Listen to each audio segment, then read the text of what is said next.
What? Just What? What? the whole situation with Kyrie and Yeah, I think we're gonna have to talk about that. Hey, so what's going on Facebook, YouTube, man? So y'all looking at the thumbnail, y'all see that we are scheduled to have my boy Jarell on here, man. Chop it up, man. It's be his second time being on here, but he having some issues with his schedule right now, so he may be in about 5 to 10 minutes, and we may have to reschedule. So um, until then, we do want to discuss what's going on with this Kyrie Irving and Brooklyn Nets thing.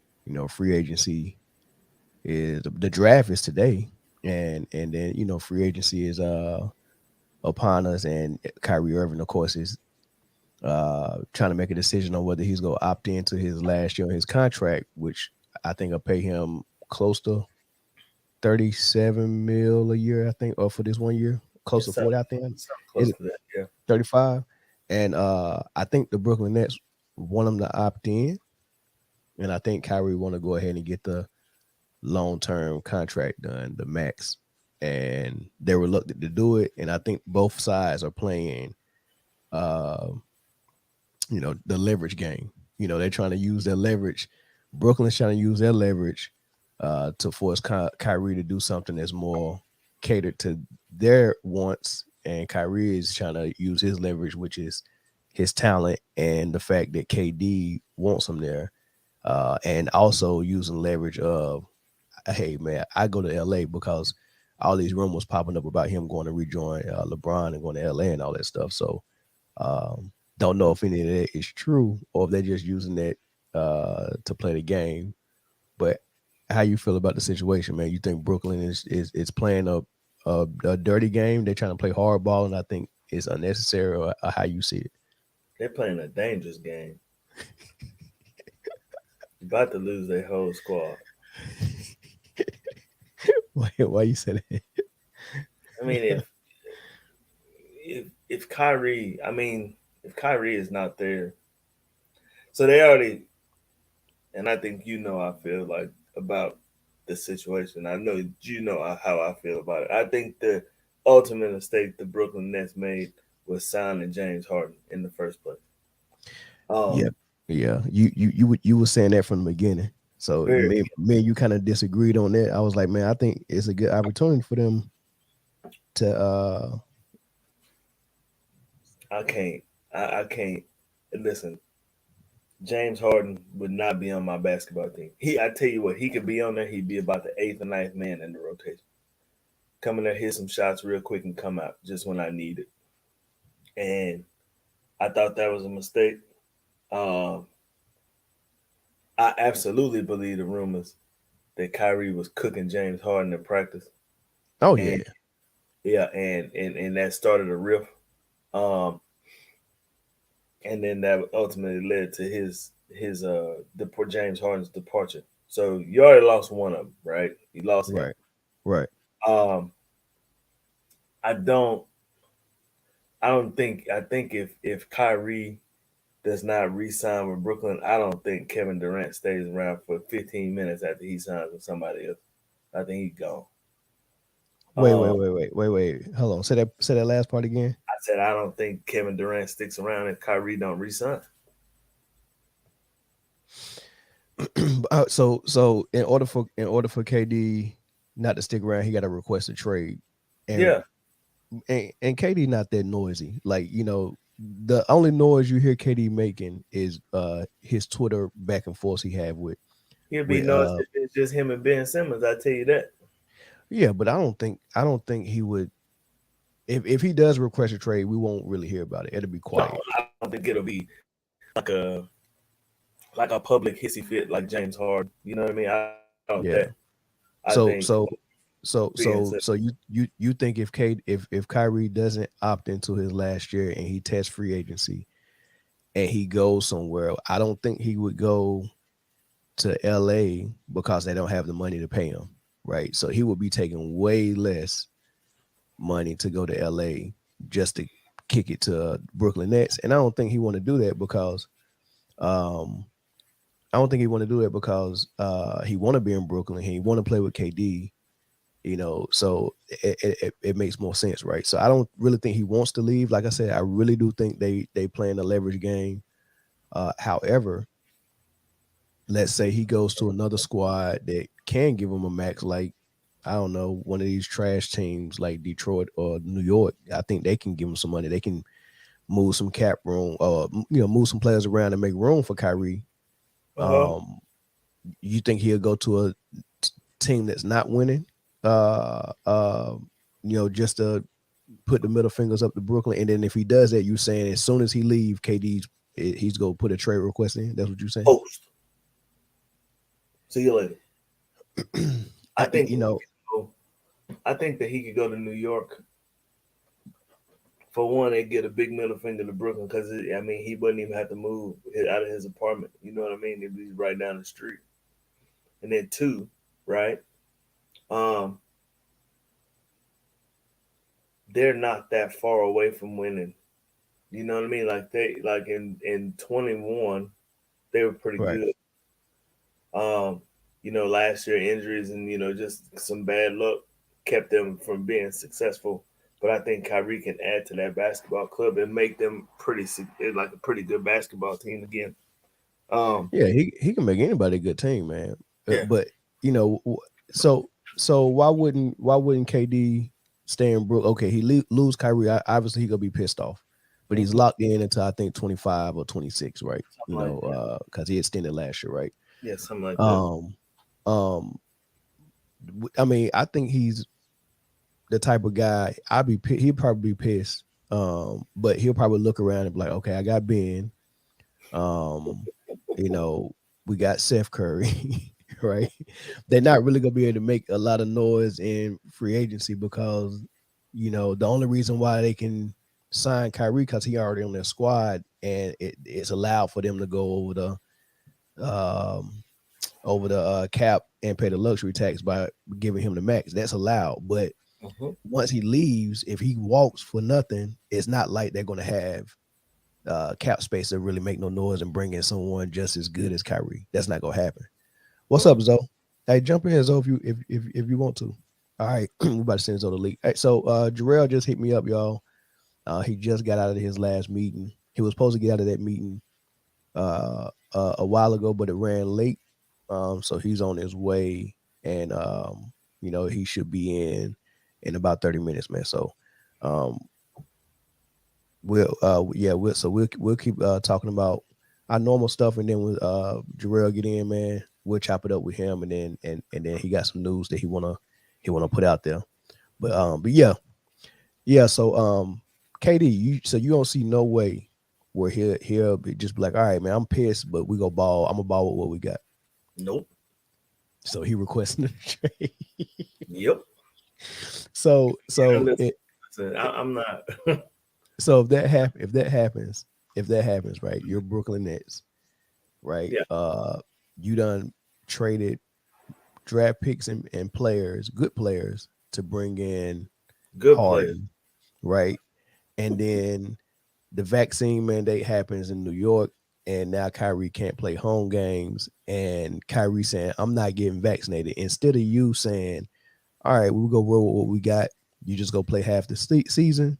And 41 games is better than 0 games. But they had the idea that, okay, we just want to play hardball with Kyrie and tell him that if you can't play all the games, then you can't play none of them. So we're going to suspend you and take half your paycheck, right? Playing hardball with Kyrie just to see that, okay, James Harden is not 100% and KD is doing too much work by himself. And then he gets hurt. And then you have to bring Kyrie back. But before that happened, James Harden gets tired of everything and was like, I want out of here, right? I want out of here. So you let Dale Morey, Philadelphia, and the outside media talk you into trading James Harden, and because they said, well, if you don't trade him, we already know he's coming here in the summer because he's not going to sign an extension. So they get scared and was like, oh man, let's get rid of James Harden. You get Ben Simmons, he can't play, back issues, mental issues, right? You get put out in the first round. You get put out in the first round. Now you realize, man, we probably should have let Kyrie play the whole time. Probably none of this would have happened. KD would have never got hurt. We would have never had the number 7 or number 8 seed, number 7 seed, and we wouldn't have to play the play in. Like they put all of them on themselves trying to play hardball with Kyrie, and Yeah. now they're gonna do it all again this summer, try to play hardball with him and try to use that leverage of people saying he's missing games and say that that is the reason why we need to put X, Y, Z stipulations in your contract and try to give you less than what you deserve. And as a result, Kyrie Irving's probably going to walk, and then KD is going to request a trade. That is a lot to be. That's a lot of fumbling the bag to do in 2 years. What's your what's your thoughts on that? You want me to answer it truthfully? Yes. You damn right. There's a whole lot of fumbling. Like you need to blow up the whole organization. Who's Jay who's who's Z, messing it up though? Who's messing it up Jay Z. Jay Z ain't that up, baby. Jay Z. It's still his fault. It's Jay Z's residuals. Man, I don't. Man, it's poor general management. I mean, but even if I'm the head coach, man, I'm in the front office. I'm like, hey, man, like y'all need to stop this shit. Like I'm trying to put a basketball team on the court that can win. And you enable them. You are cutting my legs out from under me, and I'm not able to do that because of your poor management. You know what I mean? Like you need to get your shit together, get this dude re-signed so we can put something on the court for 82 games, right? And we can compete. I think they can. I think that they can compete with Kyrie, KD, and Ben and Joe Harris and Joe. Yes, and Seth Curry. I believe that is a very competitive squad. Man, that look the starting lineup, if they healthy and KD and Kyrie is 100% healthy, right? We still got question marks if Ben's gonna be 100% healthy, but if they able to put a healthy squad on the floor at the beginning of training camp and in the beginning of when the season starts, you coming out there with Kyrie Irving, Ben Simmons, Joe Harris, right? So you got a shooter and an elite scorer in Kyrie, a shooter and a great defender in Joe Harris, and a good floor general and elite defender and smart high IQ passer in Ben Simmons and a good rebounder. That's your 1, 2, and 3, right? And then you got KD, probably the best player in the league, and then you can just throw out either Claxton or Drummond. That is awesome. And you coming off the bench with Seth Curry, instant offense. And I don't know what else they're gonna do in free agency. Of course, they still got Brown, who I like as well. But how do you not in your mind say, look, we got an opportunity for the first time to come in with a head full of steam at the beginning of the season with all our horses. Let's go for it. We didn't get a chance to do that last year or the year before last. You can't fumble it. Watch them. So far they are. Let me get these comments, and I'll let you answer all these. With Kyrie coming in, would that keep Bron in LA? I mean, yeah, but listen, I think it's almost to the point now where there probably aren't very many basketball teams that are in legitimate competition, right? And I'm talking about like in legitimate competition to make a strong playoff push and to win a ring. I don't think many teams that are in that situation right now are willing to bring in the LeBron fiasco. I think he's gonna be in LA regardless. Especially at 38. You know what I mean? Like I don't, and especially 2 years in a row, 3 years out of 4 not being in the playoffs. Yeah, I don't think having LeBron on your team is automatically what it was 8 years No, ago, where you automatically a contender. You no. know what I mean? It's a little bit different now. Yeah, Justin I Jansen mean, said Sean Marks is the one that's messing this up. It's either Sean Marks or it's either the owner, Joe Tsai. So Jay Z. and you stop it. So and it might be mostly Sean Marks. It might be. Um, I mean, try, to me, man, I don't think that one person is just messing this all up. It has to be a collective agreement. Now, it may be somebody in that room that's just a little bit more influential than the other. You understand what I'm saying? Like if we go this route, like look, and he's got the analytics on a damn spreadsheet or whatever. You know what I mean? But right. like it's got to be a collective agreement. You know what I mean? Like I don't think you can just pinpoint one person that's messing this all up. Because to me, I mean, and I don't own a sports franchise, you know what I mean? But I own a house, you know what I mean? Like Yeah. common sense will prevail eventually. You know what I mean? But you hope that it prevails before it's too late. Um, is that something in the front? Is that something the front office want to deal with for another season? And I think he's talking about. Correct me if I'm wrong. What's up, Zoe? You I think he's talking about, do they want to deal with Kyrie Irving for another season and potentially, what did you know, Kyrie do that was wrong? He didn't get a shot? Like you have to explain that to me because I know a whole lot of people that don't want to get vaccinated. I do. I know a yeah, lot of people that don't want to I'm do one it. of them. Okay, yeah, you want them. And I wasn't gonna put your HIPAA information out, but you know what I'm saying? Okay, now that you did it, you know what I'm saying? You want them. Okay. So if that man don't want to get a shot, right? And the mandate for the city is to not have any. I mean, there's so many different things that could have been done, right? They could Right. have been like, okay, um, everybody else in the stadium is vaccinated, right? You got to have a vaccine card to get in the stadium, right? And you know how many people pull Antonio Brown to get in the stadium? Like we're not dumb, you know what I'm saying? Like I got you get a fake card, you know what I mean, and just show up at the game, right? But mostly everybody in there is vaccinated. You could have had that dude wear a mask. He could have played, came off the court, put a mask on. You know what I mean? Like there was a whole bunch of things that could have been done that weren't, just because people wanted to try to strong arm the situation to make the dude get a vaccine. He wasn't gonna do it, right? So you messed that up, right? And so you say, okay, Yeah. you can't play home games. Um, just for the ban to be lifted.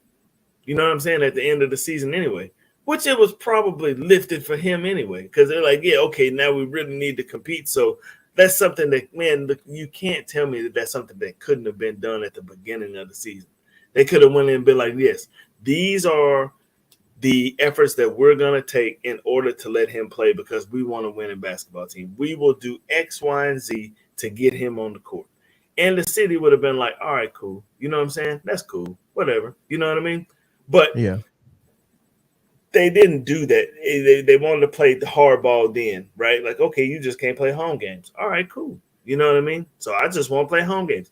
I think they thought that that was going to like sway him, like, okay, man, I'll just go get the shot. And it didn't work. You know what I mean? Yeah. So, Wait, hold on, back up. So no, the New York City mandate said he couldn't play home games. He could have still played the away games. right. But here's the thing, though. Brooklyn came out and was Here's the like, well, thing, if you can't play man. home games, you New can't play York no City games. the New York City mandate says one thing, man, but come on, man. Like look, man, everybody in the stadium is vaccinated. He's the only player here that's not vaccinated. He's on the court. He's away from everybody, right? He will wear a mask coming into the arena. The only time he won't wear a mask is when he's on the court, which is over 6 feet away from everybody anyway. Yeah, and I get the point you making on the New York City side, but I'm looking at it like, forget New York City. They had to do what they had to do for thousands and millions of other people I'm not involved, and we I'm can't not we pointing can't the city. I'm not right. pointing at the city. I'm pointing at the organization. Okay, so back There to was a Brooklyn. whole lot of things that could have been The done by the Brooklyn. is it safe to say now that the worst possible decision Brooklyn could have made was to suspend Kyrie Irving for the away games and say that he can't even practice or travel with the team, or you're suspended, you're not even part of the team until you get vaccinated. That's what they told him. Hell yeah. Now, now, Worst they now, could have. everybody was saying you can't build chemistry with a team with your best player playing half the games. That's what they were saying. And I'm like, that is the dumbest thing I ever heard, because there's been plenty of players who came into the season hurt, like Klay Thompson this year, right?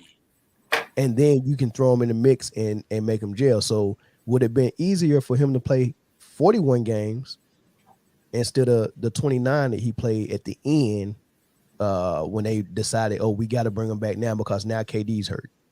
Yes. See, they did it to benefit themselves at the last minute. The thing with Kyrie, man, and I don't know if y'all already said this, but the thing that they tried to do with him time and time again is make him the scapegoat for whatever's wrong. Yeah. And you can't keep doing that because he has his own mind. Kyrie is a free thinker, and I salute it, because while I may not agree with everything he feels, I salute him just because he stands up, for whatever it is that he believes in. And, you got the talking heads of the media always having something to say, but this is on the Nets. This dangerous game that they playing right now is going to cost them what could have potentially multiple championships. You did Kyrie like this over something now that there is no mandate. You get what I'm saying? Like you did this something that now there's no mandate. So basically he missed those games because y'all was trying to prove a point to whoever you were trying to prove a point to. Now you're asking this man. In my mind, they saying they hold the leverage. I don't think they hold any leverage when it comes to this situation. Sign me to a long-term deal, or I'm going to look somewhere else. I'm not opting in. I'm going somewhere else. And if I go somewhere else, guess who else is going to go somewhere else? Exactly. KD. Yeah. And now you're back right where you started. And all you had to do was look out for the person that you agreed to sign on. Like they took the league side, or whatever, the talking head side, whatever side they took and tried to make an example out of Kyrie. And now it's coming back to bite him. I don't feel sorry for him. I almost hope he goes somewhere else so KD can go somewhere else. Just so he can live with this. They need to live with this. They need to live with this for a while. I really hope they go somewhere. I hope the Brooklyn Nets end up with Westbrook, and then Kyrie and KD go to LA. That's what like look, like seriously, because they need to be sitting on the side of the fence with all the talking heads, with Chris Broussard, Stephen A. Smith, Nick Wright, all these guys that force them to handle. I mean, because you can't tell me the media influence is not influencing some of their decisions, because the decisions they're making are the exact same things that they suggested in the media.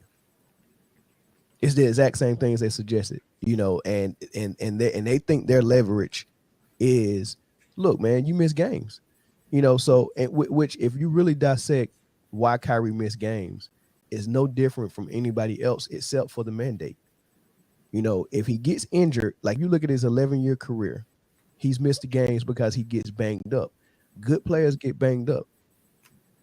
They playing the most minutes. They're asked to do the most.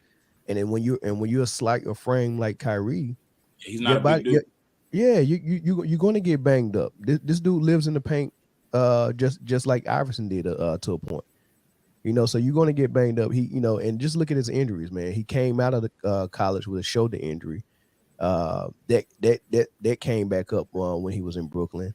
He had a knee injury in Cleveland that he played on, that he ended up getting surgery his first year in Boston for. He got his orbital bone, or either his eye socket or his nose got broke. Remember, he was wearing the mask. He's wearing the mask. He missed time for that. He's getting banged up, right? So that's why he's been missing games. I think he's played 70 some odd games a couple of times. He's played 65 times. And then he had his times where he missed the whole season, and stuff like that.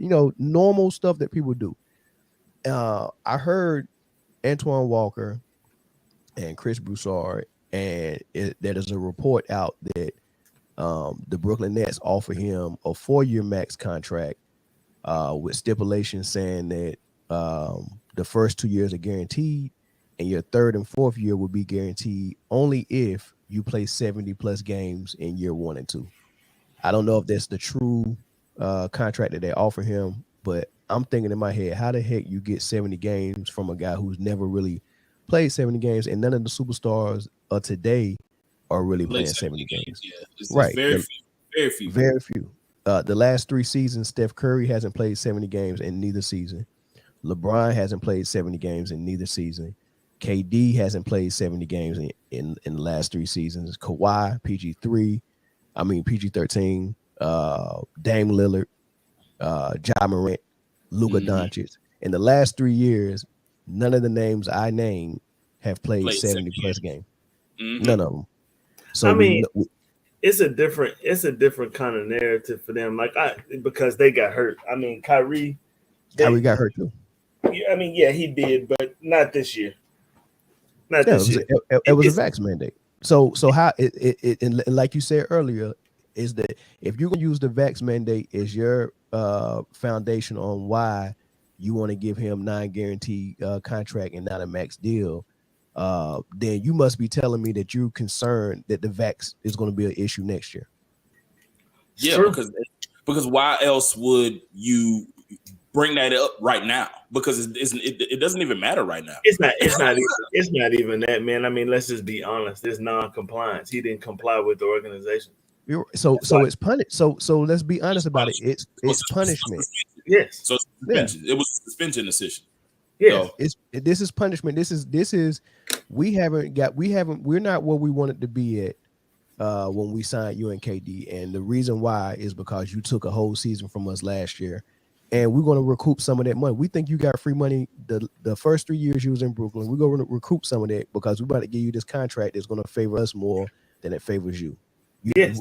Basically what they're saying, you don't deserve this because you pissed us off and you went against the grain. And it was very interesting. Someone had suggested, you know what? I'm gonna play it for you. Go ahead, talk. I'm gonna find this clip for you. I'm gonna play it for you. Go ahead. Okay. Yeah, man. I was just I see people, saying, and I agree that they were complying with mandate, but right now, people keep saying that Brooklyn, it's on them because of the fact that right now, if you were just complying with the mandate, then you shouldn't be tripping on what he's asking for right now. That if you want to win games, because deep down inside, if Kyrie leaves, KD's out of the door. If you want to continue to have a competitive basketball team, probably one of the top 2 or 3 teams in the East, then you need to make a decision and make it fast, because the ball is not in Brooklyn's court anymore. They forfeited that because he does not have to opt in. He can be a free agent and sign anywhere he wants to, anywhere he wants. So do you risk that if you're Brooklyn? If you feel like you were just following the mandate, cool. Then you want a team going forward, then you sign Kyrie to a longer deal than a $36 million 1-year deal or some deal with stipulations about how many games he plays. You get what I'm saying? Like, you have to make a decision. Brooklyn has to make the ball is in their court. If they don't want to play ball, then Kyrie gonna pick his ball up and go somewhere else. Yeah, so, rightfully so. Hold on. So they done tried to play hard ball with Kyrie last year, and Kyrie stood on this square, and they caved in. They trying to get their face back by playing hard ball with him in this contract negotiation, and they're gonna have to cave in again, or Kyrie's gonna walk. Go ahead, Corey. Right. So, I mean, with this comment right here, is it really on Brooklyn where they're complying to state regulations? Yeah, maybe they were complying to state regulations with home games, but not away games. That's on Brooklyn. Away games. Yeah, they suspended him, bro. They punished him. Kyrie could have sued them and got his money back if he wanted to. He played nice with it. They suspended him for not getting a vax. That is the dumbest decision that you could make. Why would you suspend somebody for not getting a vax? Makes no sense. That's dumb. So listen to this. Listen to this though. It seems that just when you think it's here we go. Thing else, and the Nets are probably being told. What's they being told? I wouldn't be surprised if the Nets are being advised, or wink, wink, nod, nod, to hold the line with Kyrie Irving.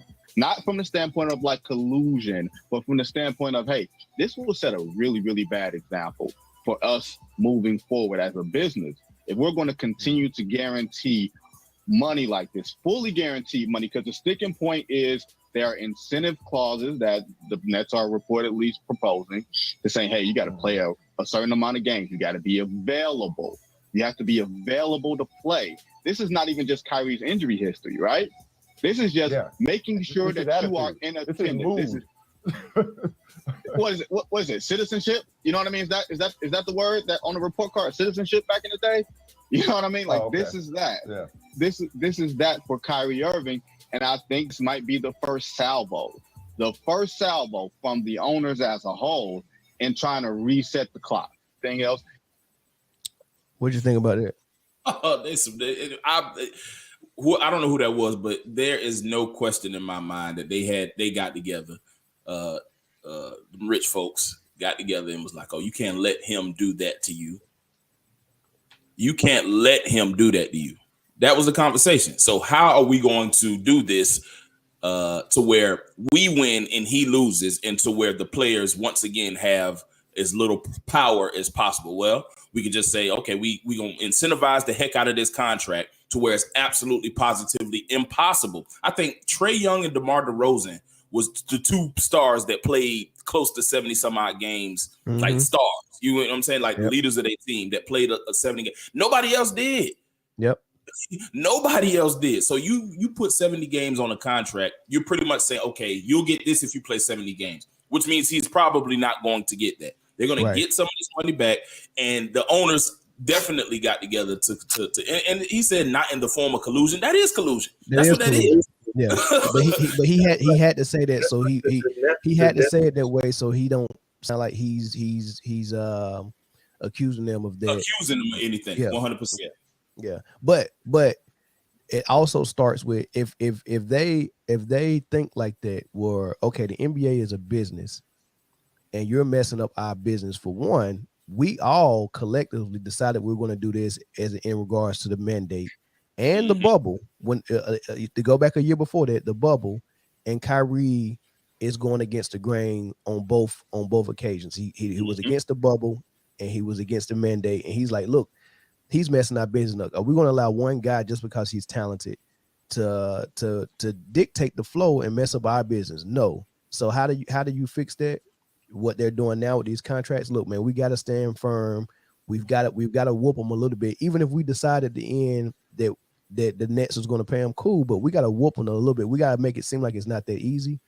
And I think the other part of it was the reason why the first round sweep came and they looked so bad and the whistle was questionable is because I think that's part of it too. I think they decided we're not going to let a team that has a player like Kyrie and what he's done, and also a team that just decided at the last minute they want to try. You know what I mean? Like the whole season, Kyrie been chilling at the crib.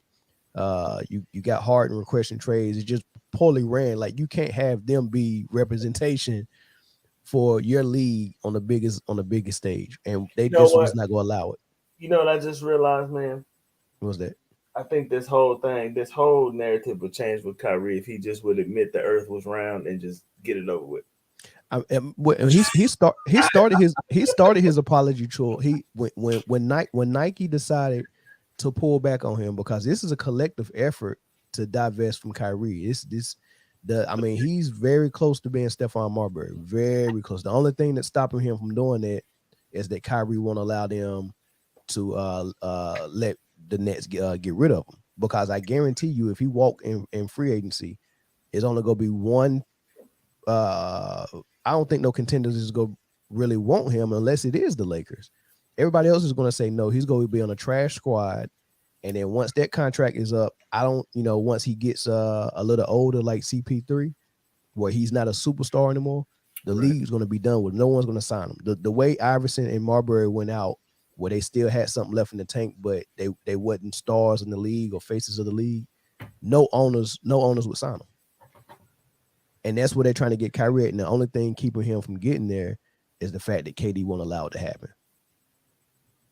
That's what it is.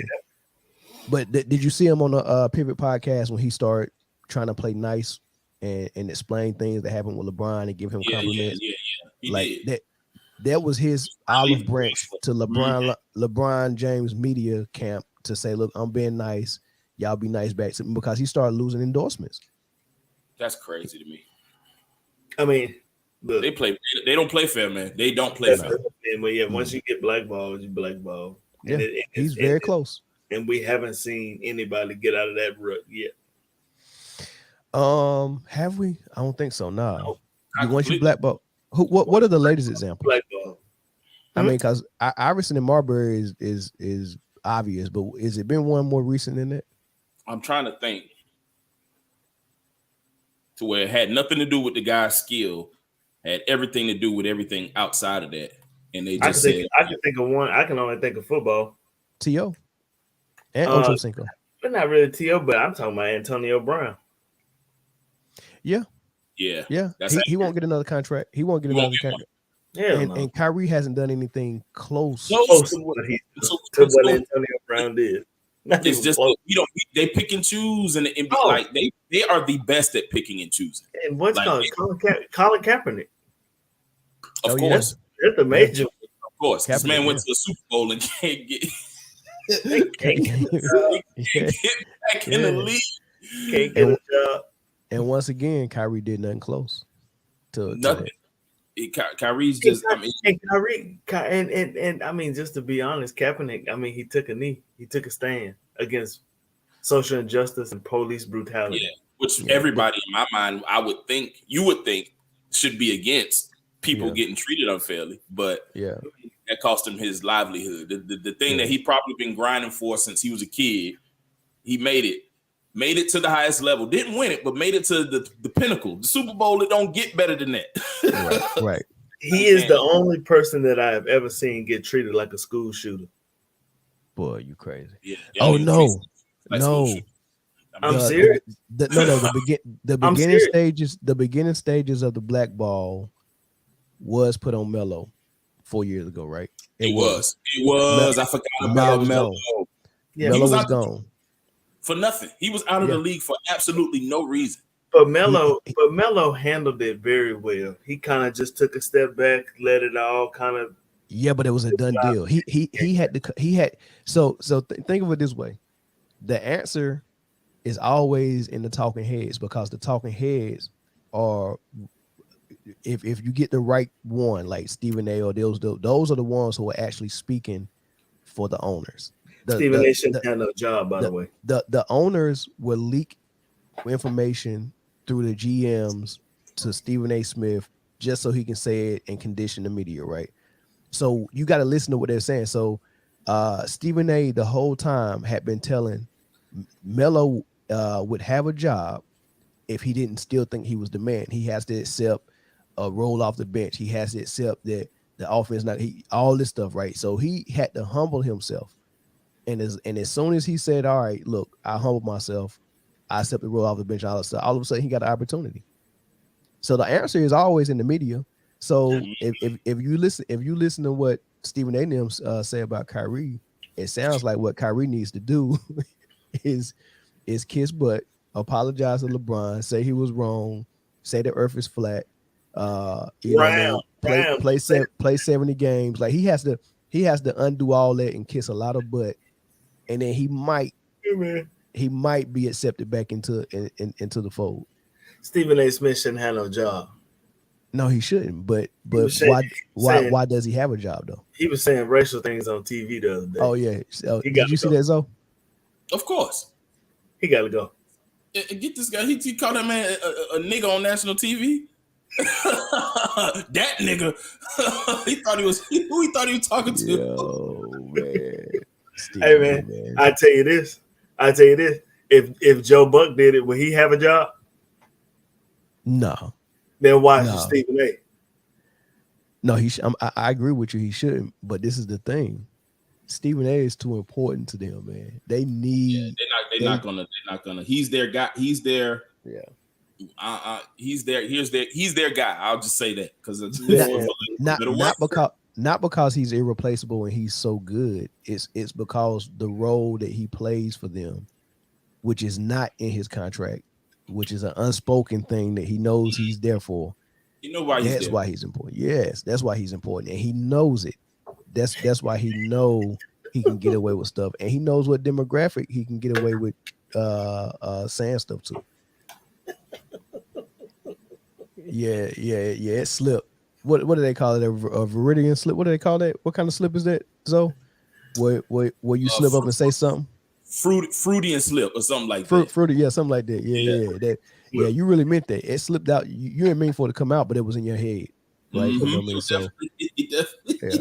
He meant it, but he ain't mean it. I tell you what though, he covered it up very well. And then everybody on the panel, they didn't be like, what? You know what I mean? But everybody just kept going. But as soon as they went to commercial break, they was like, what the fuck did you just say? Daggone idiot. Who all was up there at the time? Who all was CJ McCollum up there at the time? Nah, it was Mad Dog and whichever female. I can't remember who the female was, but yeah. What an idiot. No. They better make him apologize, goddammit. Nah, he ain't gonna apologize. He didn't. They gonna act like it ain't happened. They gonna act like it ain't happened. So we didn't even realize that. Yeah, remember he didn't even apologize for the way he talked about that Nigerian team during the Olympics. Basketball team, yeah. He didn't apologize for that. This man is crazy, bro. Stephen A. Wow, man. What's wrong with this man? He said he started feeling like he was in the barbershop. Yeah, something like that. I think that's Jarell in the comments. Yeah, Jarell, I just sent the link in your DM. Just hit that link and then follow the instruction. And once you hit the link, it'll be 3 dots at the top. Hit those 3 dots so you can join, and then we'll get you in here. But dang, what's Zogo? But yeah, the Brooklyn Nets, man, they got to be the dumbest franchise in the last 2-3 years. Like they've handled this so bad, bro. Like it's bad things that's going on in organizations that you can keep in your locker room. You get what I'm saying? Like when The Last Dance came out 2 years ago, nobody knew Rodman was causing that much issue.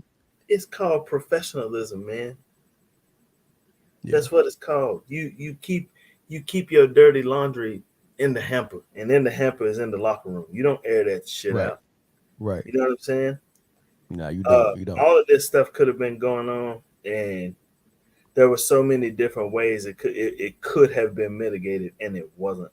And it just is what it is, man. Like poor management, and I don't get it. Like this is a $1 billion franchise, and you can't even run it right. But you got the best player in the league, and you can't even get that right. How hard is it? We'll see how long that lasts. It ain't gonna last long, man. He about to go. You think that's crazy, man? That is crazy. All right, so we got Rail in here, man. We got him backstage. I'm gonna go ahead and have him come in.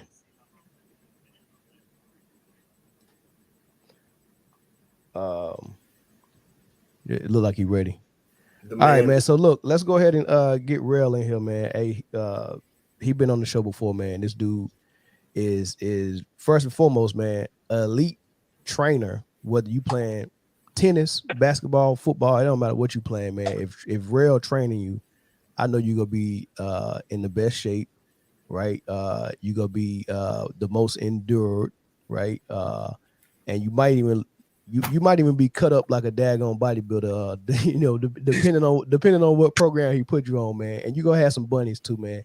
And the best example for that is Dennis Smith Jr., man. This dude always in shape, man. Always been able to jump out the gym, and Jarell trained him since he was in high school, man. So, but now he's done, went from elite trainer to now first year AAU basketball coach, and that team did well.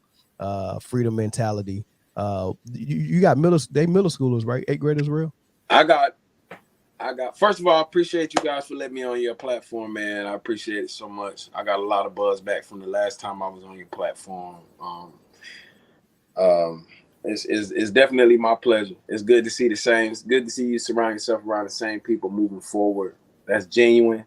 You know, I'm a relationship guy, so I really appreciate that. Yeah, I got one 7th grader, 2 8th graders, and the rest is 9th grade. No, actually, I got one 7th grader, 3 8th graders, and then some 9th graders. So I was looking at one of the clips you had on your Facebook page. I don't know if it's number 1 or number 7, the point guard with the Number one, handles. Austin Number Swing. 1. Yeah. Yo, his left to right, left to right. Yeah. Oh man, I'm looking at. I'm like, yo, this dude can get to the hole. And then he was doing his runners. You know how at 7th and 8th grade, we were still stuck in the mind of taking the 2 steps for our layups, right? Yeah. But he's doing the 1-step runners off the wrong leg. Yeah. I seen him, and it's pretty. And you know what?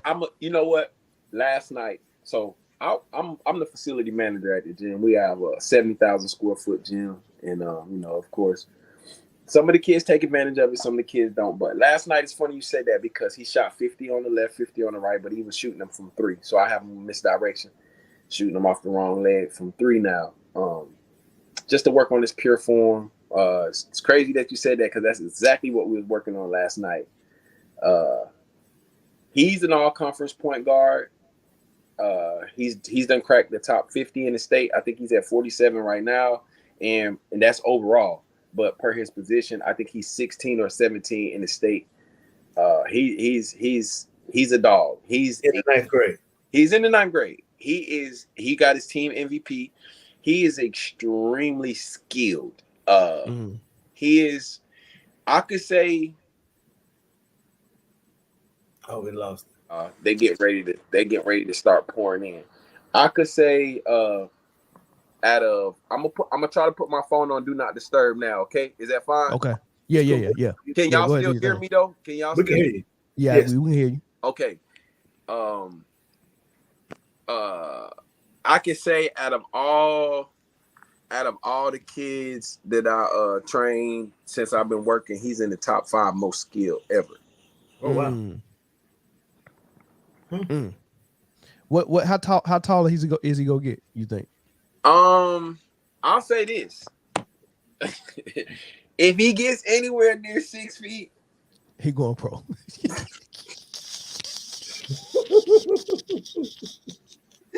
Hey man, I'm just I'm the messenger. You know what I'm saying? Yeah. There's a sense of bias that I don't have. All right, and the reason why I don't have a bias is simply because I've worked with so many players, but I have not been in a green room with so many players. So I know the body of work that has to be done in order for a person to get to the next level after college. Right. And I'm saying this, if he was 5'9", 5'10" now, he could play college ball. Wow. Now, yeah. Today. In the 9th grade. Yes. Wow. Yeah. Just from my observation from that one game, I was, that's the first thing that stuck out to me. I was like, yo, he like, I see he's doing some stuff, and it's not because he's bigger, stronger, faster than these kids. It's because he can score in a phone booth. He's an he's an excellent rebounder. Excellent. Really? Yes. Wow. Yes. He's good off 1 foot, 2 feet. I mean, he's got a knack. He's got a knack for chasing down loose balls, and he goes to the hole. Like my mom said the other day, that number 1, he's starting to go to the hole now with so much confidence. Like he's hanging in the air, getting it. I make him jump up in the air, bump the body, go up. Like the stuff that we work on, the stuff that I train these kids basically is in-game situation training. Yeah. So when and it was another kid that jumped out at me that looked like he was dunking 2 hands off vertical, and I'm like, man, he didn't even. I mean, he looked kind of tall. He looked like he was only like 6'2", and was it 24? I got a few of them that can dunk it in 9th grade. Yeah, I mean, flush it. Yeah. So I like the squad you got, and I think you kind of did better than you thought you was gonna do. Because I remember when you went on your Facebook page and was like, I'm coaching AAU, and the next thing you know, I see you saying, oh, we got to the 2nd round. Oh, we got to 3rd round. I'm like, oh, they keep winning. And I'm like, this is his first year, man. So like, tell me how that first year went, man. Okay, I'm gonna break it down for you. And I'm gonna break it down for you. So of course everybody knows I'm just a trainer guy, right? Right. Well, what happened was there was a time where I didn't have a cell phone. So, and this was actually before June went to the NBA. I had an iPad, and my iPad was actually cracked very bad. So I believe this was 2016. I believe it was 15 or 16. Well, so I wrote everything down. So I've been writing workouts, and I've been drawing basketball courts for the latter part of, we could say, 7 to 8 years. Like, okay. So the routines that I'm doing when I'm working these kids out, I'm actually having basketball practice. Because you got to get out of the comfort zone of in between, behind, between, cross, behind. You got to stop working on individual skill set, and you got to kind of show, you got to display to the kids as it gets closer to November of how to run a team, how to be a part of a team, how to uplift the team, how to not be a negative on the team, how to not to blend in. You got to show the kids you got to give them the essentials that they need to make the team in November. So I'm catching kids in 6th and 7th grade, man.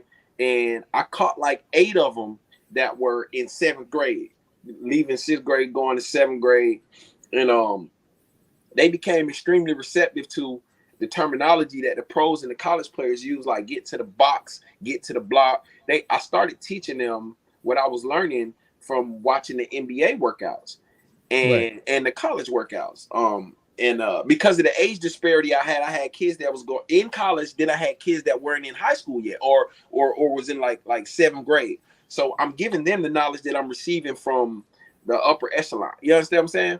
Mm-hmm. Okay. So they started with me 2-3 years ago, and these kids still are with me now. So when it came time for me to say, hey, my team is only 2.5 months old, and we're 24-2. So when it came time for me to say, hey, I'm gonna do an AAU team, y'all got to remember, I already was training these kids. Gotcha. So there was no expectation. It was everything that we do in workouts, we're going to do it in the game. I got my primary 1, I got my 2, I got my 3. Let's go hunt a 4 and a 5 down. You know what I'm saying? And let's do these drills that we do in workouts, but we're going to do it in the game. So we are a transition team because my workouts are predicated towards 3-point shooting and layups. Okay. So when you in defense, because they're the most they have the most endurance out of everybody. My kids' stamina is through the roof. Like I believe it. I believe it for sure. We're averaging 96 points a game. Jesus. So when we started the AAU, my 9th graders and my 7th grader, which my 7th grader had 56 points the other day. Good Lord. 12 threes. He's in 7th grade. He's going to 8th grade. Good Lord. So our first tournament, we were 10th. We were playing 16U, and I said, well, let's just get out on the run and let's see what happens. And I don't look at the score much, so because I'm so hell bent on getting my kids to get where they're supposed to be at, because my point guard is an extension of me, and he knows where the ball goes. I look up at the score; it's 36-4. And, against a 16U team. Yes, sir. And then it's like 67 to 23. And next thing you know it, we're walking outside taking pictures after the 3rd game, unscathed. 2nd tournament, unscathed. We get to the 3rd tournament. Okay. Get me recruited, road to redemption. We walk in the gym. There's an EYBL team there. Now, mind you, my team is 2 tournaments old. It's our 3rd tournament. We walk in, we play a team of reclass 8th graders that are that have been playing together since I don't know how long. And we lost to them. Okay. Then we play a team called Carolina Rise, And there was a player on that team, and I said, man, if I can develop this kid, I can get this kid in school, man. I'm just gonna walk around, check his vibe, see his demeanor, make sure that our mentalities match. And that if by chance I can get my hands on this kid, I'm gonna try to get him in the gym, in the lab, and work with him, because I love working with undeveloped, untapped talent that don't nobody really know about, right? Right. So we played them, we beat them. He had a good game. I think the game before he had 28 points, 31 rebounds. So Jesus. yes, sir. So his dad out of nowhere came to me and was like, hey man, I love the way you coach, man. I love this, that, and the third. Now, there was a conversation that I can't have on the podcast because I know y'all gonna re-air it. So we're gonna stop it right there at that point. Gotcha. Right. That kid is on my team now. Okay. Right. Okay. And he is the anchor. He is extremely gifted on the glass. He has a great motor. He's getting better. He's skilled. He can shoot it. He can dribble. He can catch it off the glass. He dunked the ball as hard as I ever seen anybody dunk the ball. And he's a great addition to our team that we take in the nationals. Of course, I'm going to go ahead and say this right here on the air. We are winning nationals. We are going to win the PBA nationals. We'll go undefeated at nationals. I don't care who they bring down there. We're not losing. But that kid joined the team, and then I had an 8th grader. His name, Caleb. He was at the same tournament, but he was in 7th grade. And I said, man, this kid is a pro. This kid is a pro. I said, man, let me show you some stuff. He lives all the way in Florida. Next thing you know, he's on my team.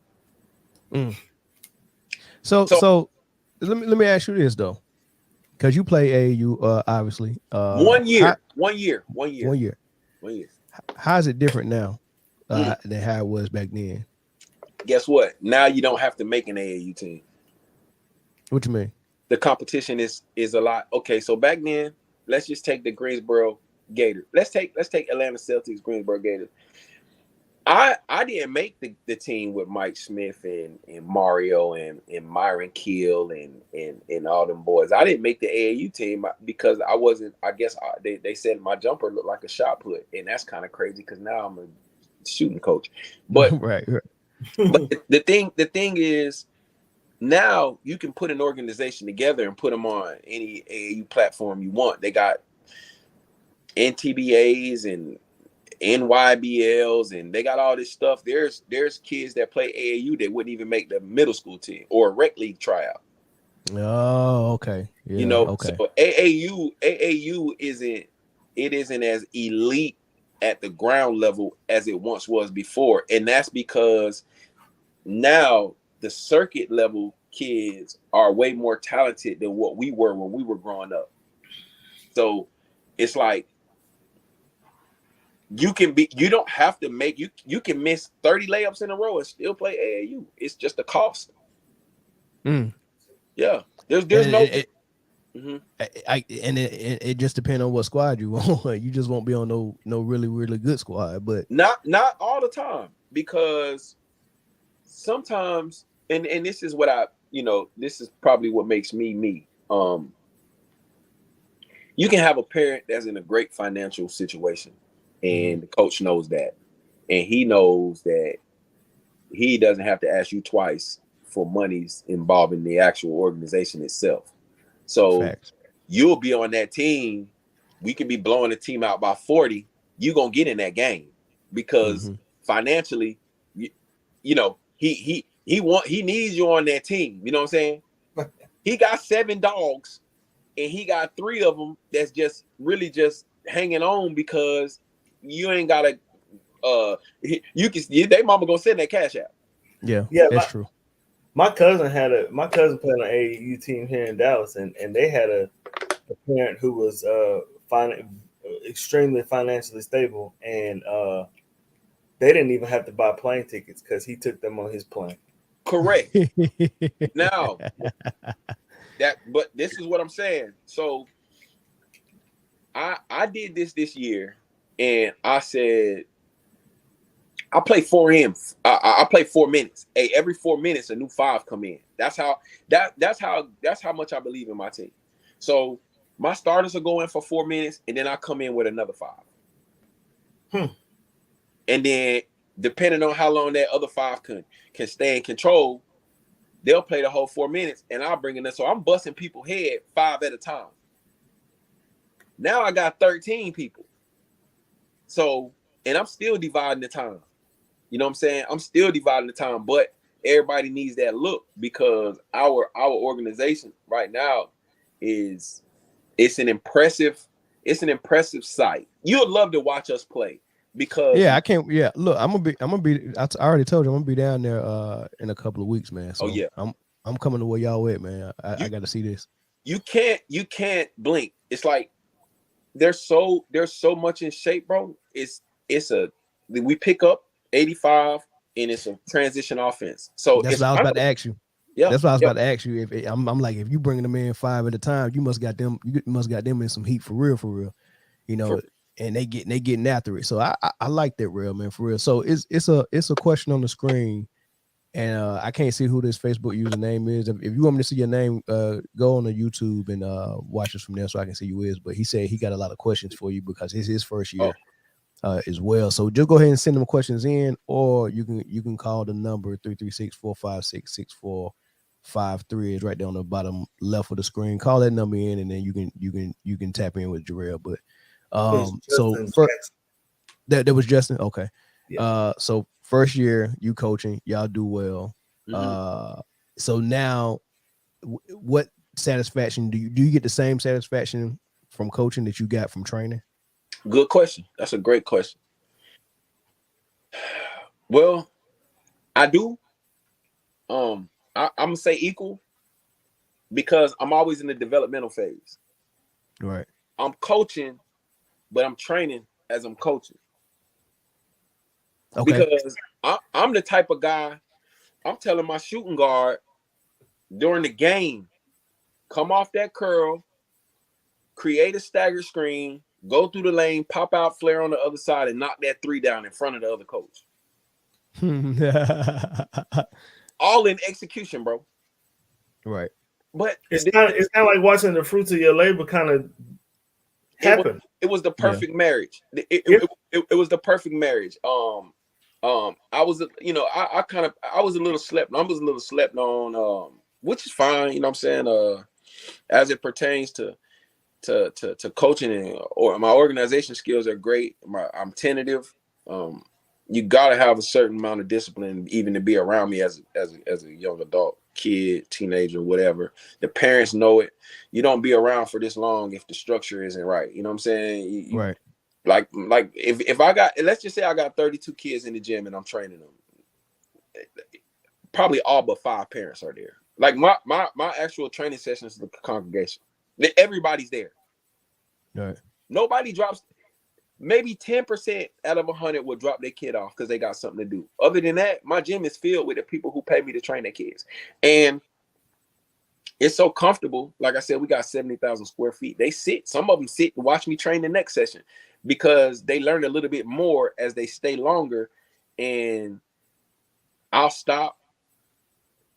And the people that I hired actually have great basketball knowledge themselves. And I always hire competent personnel. So I have a young lady, Imani Elliott. She's a starting point guard for Fayetteville State.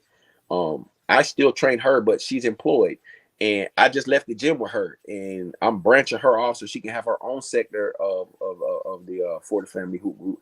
And kind of like it's making her a better point guard to train kids, because she's listening to me after what I done already showed her when she was young. She's listening to me and she's implementing that into other people. And now it's reiterating, like it's like a self-taught system, like a self-haircut system. Like she's getting it, like, oh my God, I'm telling them what to do, but I need to apply this to myself. And once I see her apply it to herself, then I'll be like, see, you really got it now, because you're able to pass the information on to somebody else. So now if you mess up, it's punishable. So she's on her stuff, man. And I always wanted a female trainer because I always wanted to dabble in both genders and never leave no kid out. A lot of girls don't want to train with me. But I seen you had a couple of them. Yeah, but they'll drop off quick, man, because bro, I'm pretty tough. I'm pretty tough. Was that Scott's daughter? Was that Daniel's daughter that you had one time? Daniel trains his daughter. Okay. I've worked with her 2 or 3 times, but Daniel trains his daughter. I got some girls that can light it up. Most of my girls went off to college. Gotcha. But a lot of females can't hack it. A lot of guys can't hack it. You know how they say you got to be a little crazy to play football, Right? You got to be a little crazy to train with me. Gotcha. Yeah, I know people like you, man. You know me. It's probably 2 cats in the Navy I done met like you. No, Yeah. three. And you know, I call myself trying to get in the gym with them, man. And the first time I got in there, I threw up. Yeah. Right. I mean, I finished the session, but they wouldn't allow because I got a bad habit of knowing where my limit is at, and I go a little bit past that, and I'm good with that. Like for instance, like, okay, so let me cut you off. So I was in Miami. I was in Boca Raton with the Morris twins, right? so we not even hooping. Well, we hooped first, but now we're at a boxing gym. Right. So I don't know if you remember, but back in high school, I did boxing also. So now we're in a boxing gym, and you know, I don't know if anybody thought I was out of my element, but I hadn't put no gloves on in a while, but it's like riding a bike. So we're in there, we're all gloved up, taped up, boom, boom, boom, boom, boom. And, you know, I'm showing Dennis combos on the bag. So I'm with Dennis and I'm with the Morris twins. And I'm showing them combos on the bag, and they like, you know what I'm saying? Like, what does this dude not do? Like, you know what I'm saying? But I'm not, I'm not. But I'm with my boy, and we, you know, this is his first year going to New York. So I'm like, you know, cool, boom, boom, boom. So after that, we go into the turf gym, and now we're doing calisthenic drills with their strength and conditioning coach. And one of the twins he looked at me, and he was like, he gave me that look like, nigga. And then, you know what I'm saying? He gave me that dap. That was like, he followed me on the gram and everything, like to this day, FOE star. You know what I'm saying? He gave me that dap, like, bro, like, hey man, you know what I'm saying? You'll die in a gym. I know you'll die in the gym. You know what I'm saying? Something ain't quite right with you. I seen some of the stuff you was doing, man. Something ain't quite right with you. But it's cool though. It's cool. That's a good way. That's a good way to be, man. Because you know it's gonna benefit you with your health and all that stuff, man. That's gonna go a long way. Because trust me, man, if at 40 when we start breaking down, boy, you wanted to wish you spent your 20s and 30s being insane. And you know what? It ain't for me though. I'm gonna tell you what I do everything for. I do everything for the kids. Everything I do, I post is for somebody to see it and say, this dude got a head full of gray hair dyed black, and he can do a muscle up and kick his feet in the air. I ain't never seen that. Like, I ain't never seen nobody put themselves up on a bar and do a Superman in the air, kicking their feet completely out, come back down and do it again. Like, you can go to YouTube and show me that, and I'll cash app it. You know what I'm saying? But those things right there is like train insane or remain the same. Like, I'm trying to, because that could potentially be my client. See, I don't have I don't have commercials. I don't have a website. Everything I do is come from my ability and word of mouth and podcasts like this. Somebody see this, and they might say, hey man, I've been looking for a hard-nosed, gritty dude like this. This is a form of promotion for me. So, like I said, the appreciation will definitely be reciprocated. But somebody watching this, whether you put it on another platform or not, they'll say, he ain't lying. I know, dude. I've been wanting to get my child in there with him. I need to reach out to Cub. You know what I'm saying? Yeah. That's what this is for, man. You know what I'm saying? I do it for the promotion. I do it for the kid. Yeah. So what else you got going on in Fayetteville, man?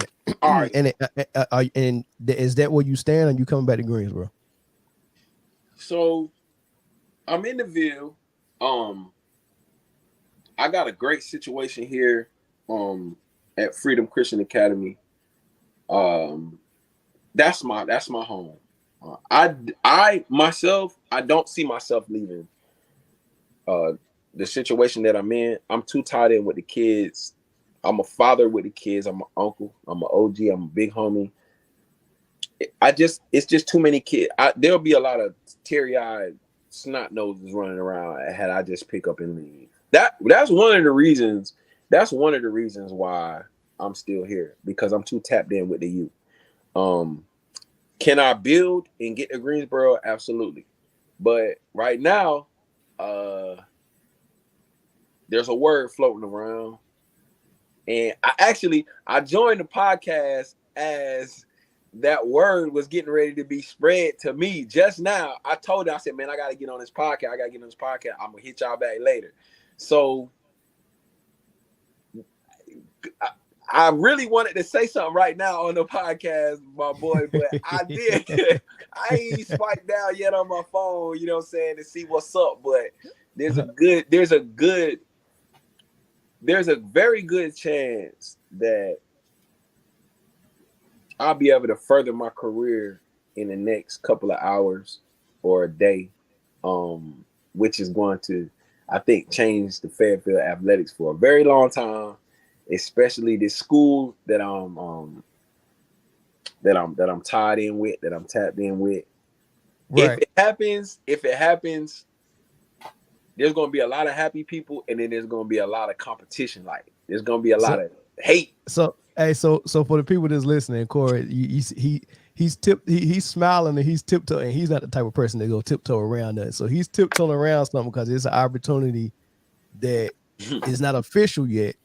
And we just gonna go ahead and applaud you now, because I already know it's in my head. I already know you're gonna get it, you know. But it's a coaching opportunity, right? We can't at least say that, right? Yeah. It's a coaching opportunity floating around. Well, I'm gonna tell you what, that applause is actually for all three of us on this podcast right now, and for those who will be affected by that situation as if it happens or when it happens, because I feel like I have the power to really have everybody have a positive impact, like, off of this opportunity for me. You know what I'm saying? Like, I feel like when you put me in a situation where I can lend you my word, my talent, my advice, or something physical, I'm gonna do it, because that's me. And those are the blessings that I receive back always tenfold. So that applause wasn't just for me. It was for everybody who reaches out to me when the decision is made. And I'll tell you something. If it's not made and another direction is chosen, guess what? I mean, they'll have to live with that. Now I'll go back to this year 12, bro. I'm good. This year 12, I'm actually just, I don't care who gets a coaching job anywhere. Every kid is always gonna call me coach. Right. So in to be honest, I want it. If I get it, I'm happy. If I don't, I'm still coach. Yeah. I've been hogging all the questions, man. Corey, jump in, man. You know, I've seen coaches that are like 100% dedicated, and every coach that I've seen like that has been largely successful. Mm-hmm. Like, I had my high school quarterback coach. You remind me a lot of him, just like your energy. Just everything it's just like a bottle of energy. You know what I mean? And everything was just, it was fast paced. He used to work the hell out of us. I mean, like, it's amazing. Like, you're at football practice and you watching the quarterbacks are the ones that are running around doing the most at practice, and that is insane, right?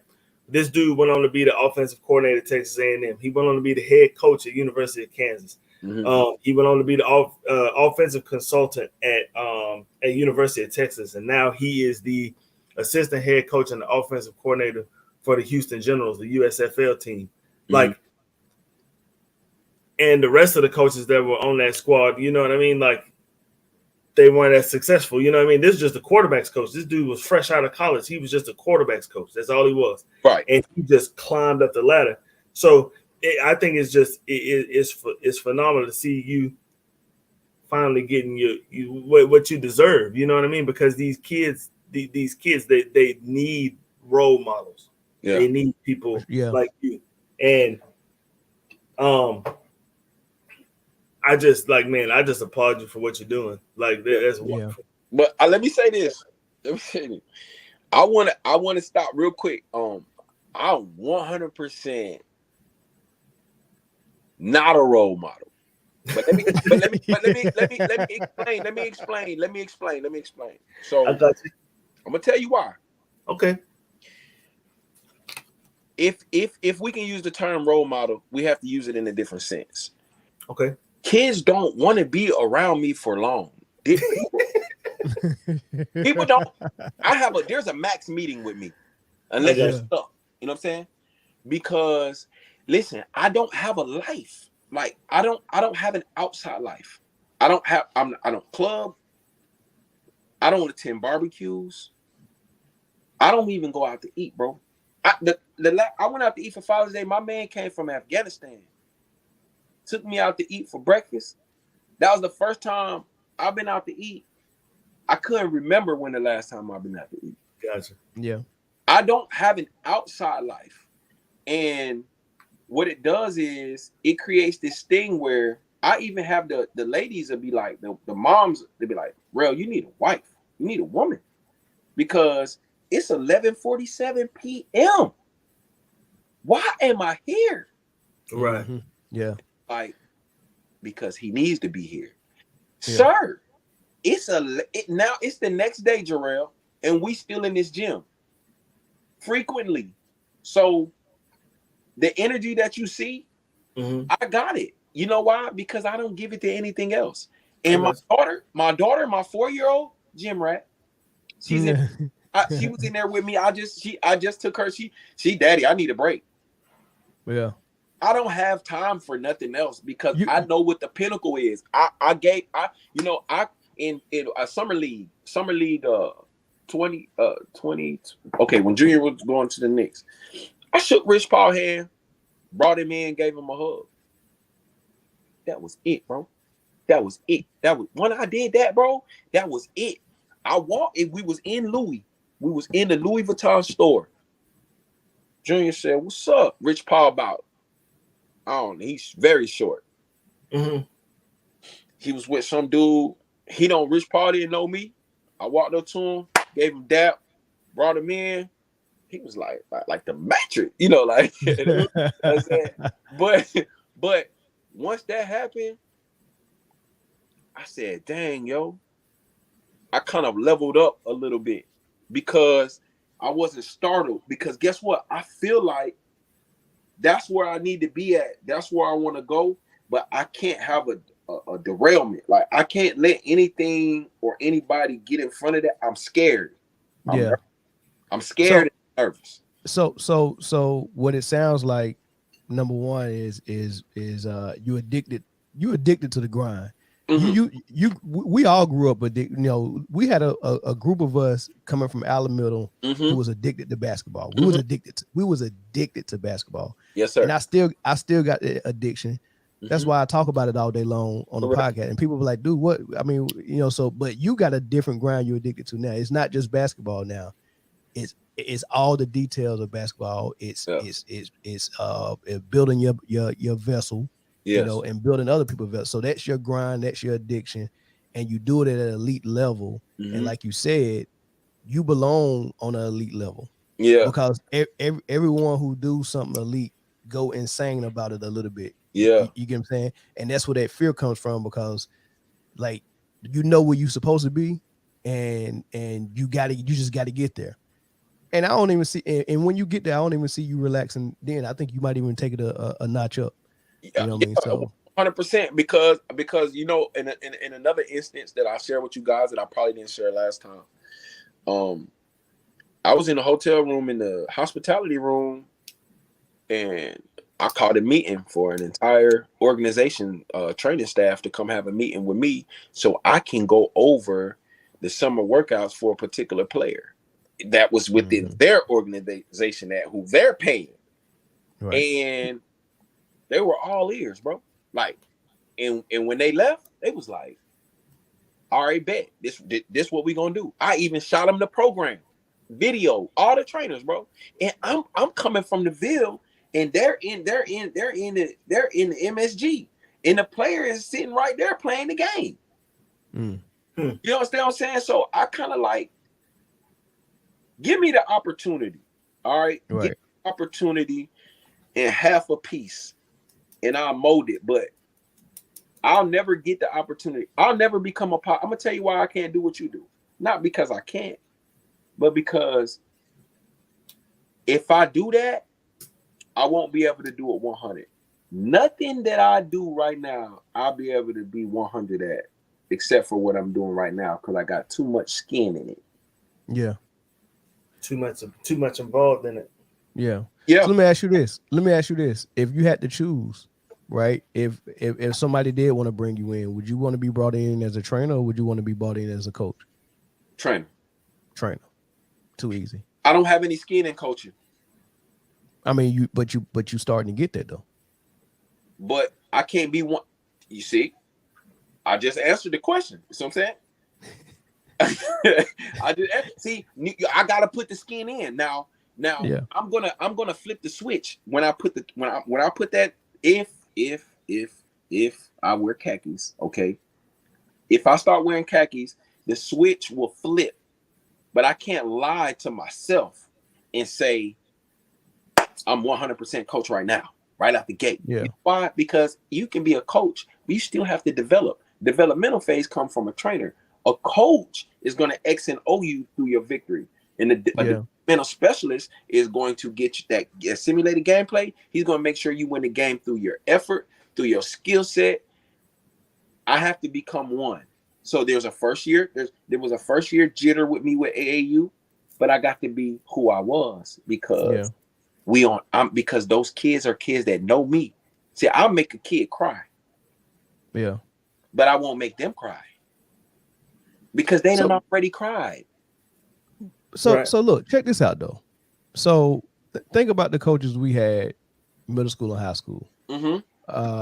Most of them couldn't shoot the ball. Most of them probably never played. Correct. Most of them was older. Correct. So it like that was good for what it was. I mean, they put the effort in. Coach C put the effort in. Sweets put the effort in. Mm-hmm. Who was my other guy that your varsity coach is short? I never learned anything from a coach. There was only one man that ever taught me. There was only one person that ever taught me anything about basketball. God rest his soul, Christopher L. Spence. Spence. That's why I was talking about Spence. Nobody taught me. Nobody in the history of me knowing anybody taught me anything about basketball except for Coach Spence. Okay. So and that's what I was getting at. But you had several coaches before and after Spence. Right? Yeah. So I feel like now you being a player, a trainer, someone who stayed in shape, someone who can shoot it, someone who can show the kid everything from A to Z. You get what I'm saying, and be an example at the same time. I feel like that's what the kids actually need now. Maybe we was cool with what we had back then, but now I think you need to walk it and talk it and show it and all that stuff. Like you got to be the total package. Nowadays, and that's why you see in the NBA is kind of like a change in the guard. These young guys are taking over. It's not a lot of old heads. Like Phil Jackson, probably the greatest coach. His philosophy probably won't even work no more. No, it won't because the NBA players are younger. You got 19-year-old NBA players, 18-year-old NBA players. The passion for the game has changed. Now the NBA, if you want to get on the NBA, I'll give you my perspective about the NBA. Okay. NBA is AAU. NBA has turned into an elite AAU platform. You have players are phasing out much quicker than they were before because they're not conforming to the way the game is being played right now. Then the media will throw something on you and say, "Oh, the point guards nowadays are 6'7", 6'8". Stop it. What you're trying to do, and I hope I don't get bashed for this, what they're trying to do is they're trying to usher in a different type of player. Yeah. Make them be the face of the NBA, and the brothers ain't having it. Because let me tell you something. John Morant. What is he 6'8"? No. That boy Chris Clemens, is he 6'8"? Can nobody in the NBA guard Chris Clemens, bro? I'm gonna tell you what, can't nobody in the NBA guard Eric Gordon either. No, Eric Gordon still can hoop, man. He just been incognito and playing with James Harden and having to sit over there in the corner for 4 quarters is extremely tough. But listen, this is where I'm getting at. So what happens is the game is getting younger, right? The coaches are getting older. The media is starting to become more basketball player oriented. So those guys that know absolutely nothing about basketball, they're on an old philosophy and their terminology is so dinosaur that the ratings are going down. The NBA is a business. If you're not conforming to the standards of the ratings, it's going to go down. I heard you guys talking about Stephen A. Smith. Right. Easily replaced. He's easily replaced. Richard Jefferson could definitely replace Stephen A. Smith. Somebody like, what's the boy's name? You brought his name up. CJ McCollum. He won't make it. JJ Redick. He won't make it either. You don't think? No, they won't make it. You know why? Because they're not hip hop enough. Because McCollum could stand up and do a eulogy, bro, and wow you. His speech is even more dinosaur than the old guys. Like he's trying too hard. The boy's got a vineyard, bro.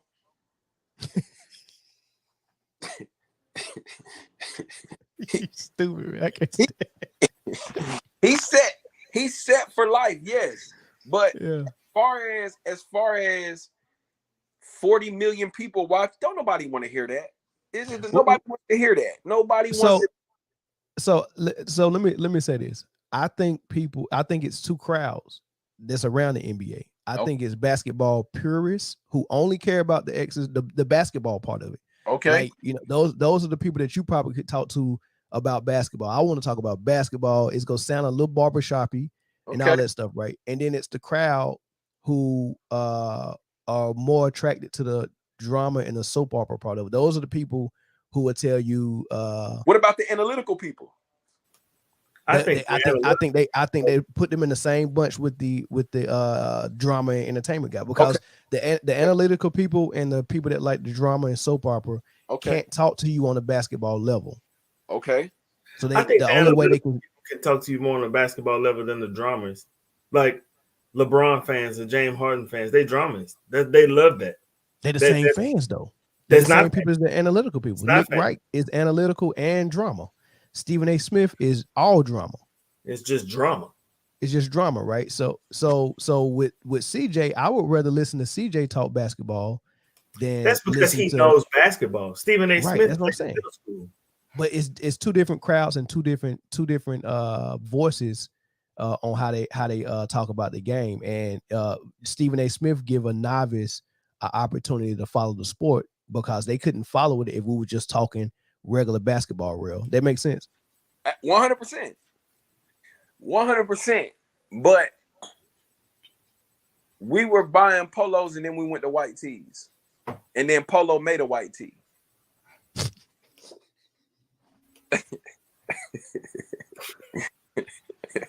Listen what I'm saying, bro. Listen what I'm saying. The times you 100% have to conform. When you are getting paid on a platform to talk about a specific sport, right? The way Shannon and Skip Bayless will be basketball forever. Reason why? Because he's gonna say something stupid. Yeah. He's gonna say something that doesn't make sense. He's gonna say something that makes you laugh, such as Shannon Sharp. They will forever have a show. Charles Barkley can say, "My grandma nuts is hairy," and he won't be kicked off. Okay. These people give America and the rest of the world what they want to hear, which is edgy kinda. I'm not even using the word, the R word, but edgy, throwed off analytics about the game of basketball that you can't get from a Stephen A. Smith. Stephen A. Smith tries to play I'm the brother's brother. Don't nobody, man, bro, that's dead. That's so what, bro? That's dead. I got Winston-Salem State, bro. We don't care about none of that. I salute to you, my brother, but your platform, your time is running out. I'd rather sit in a room with Skip than with Stephen A. I'd rather sit in a room with Kendrick Perkins than with CJ McCollum, because I'm going to get the raw. There's more people that want to hear the raw and aggressive natured person on TV, because that's where the drama unfolds. He was allowed to say that. People want to hear what people can't say. Why you think Bernie Mac wasn't that funny? It's just what he said. He said the things that other people were afraid to say. Now you got script writers that put stuff in context. You go look at your notes. You got footnotes and bullets saying, I can say this. This is good for TV. How many times have you heard Charles Barkley say something that wasn't bleeped out? This is actually a script, but they let them get away with stuff. Stephen A. Smith, he stutters his way through an entire interview with JJ Redick. Stephen A. Smith been doing it for 28 years. JJ Redick is probably 33, 34, or I don't know how old he is, but I know Stephen A. Smith's been doing it a lot longer than JJ Redick's been playing basketball. But JJ Redick has more insight. Why? Because he played the game, right? Right. No, that's not why.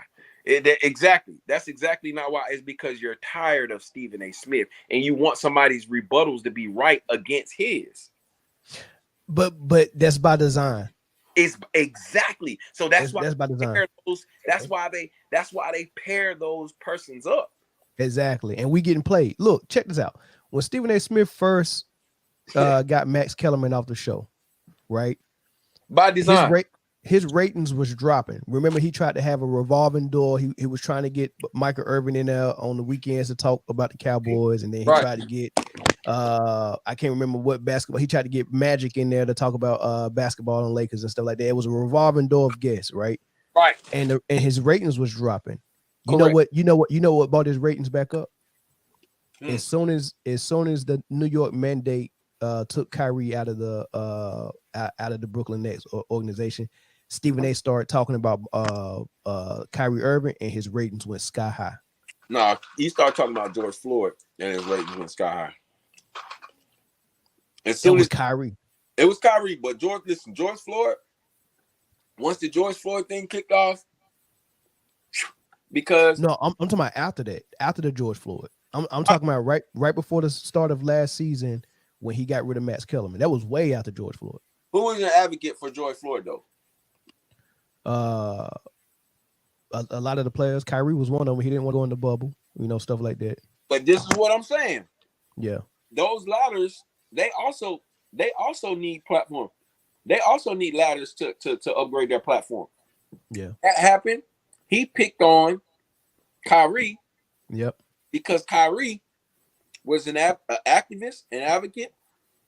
He didn't want to conform. So, hey, let's pick on Kyrie.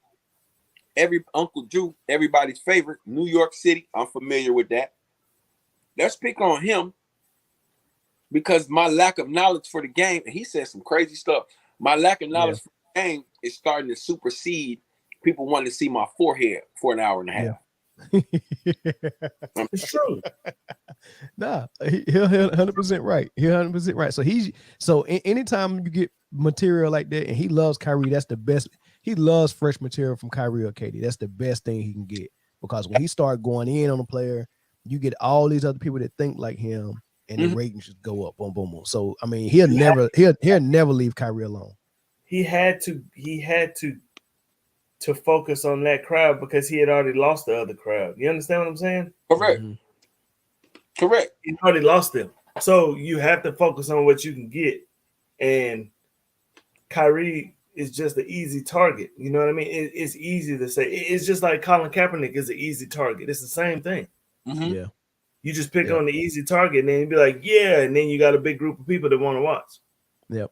You see, Melvin, you see how your setup is back there. Yeah. Let's say this how easy this is. I would definitely tune in to your podcast if it was worldwide and you can distribute it worldwide and the audience could distribute it worldwide, this, that, and the third, simply because of the background. Never mind the content. Never mind the content. We live in a bougie world, okay? If you can provide eye candy, jerseys, fish tanks, you know, anytime you win, because people go for the look. They don't go for the content. They like seeing Molly. They like seeing outside the window. They like tuning in to TNT when people is in the crowd and they doing the halftime interview outside, seeing the crowd outside. People are robots, bro. They love visualization. They like to see. How many podcasts do you? If this screen was blank, it wouldn't be attractive at all. Like you do you understand where I'm going? 100%. So with that being said, all you have to do is upgrade your surroundings and you'll reach a new audience. You'll reach an audience that will probably say, this guy know what he talking about. Let me share it. This guy know what he talking about. Let me share this. Only because if you had a girl back there, if you had a girl back there hanging pictures on that wall, 100%, you got 98. You got 98 views out the gate. Simply because there's somebody in there, back there, with even a silhouette. Yeah. Because I gotta find a Molly and put on the show. Yes. I'm Molly, fool. No. Listen what I'm saying. I got you. I agree with you 100%. I come in the gym, bro.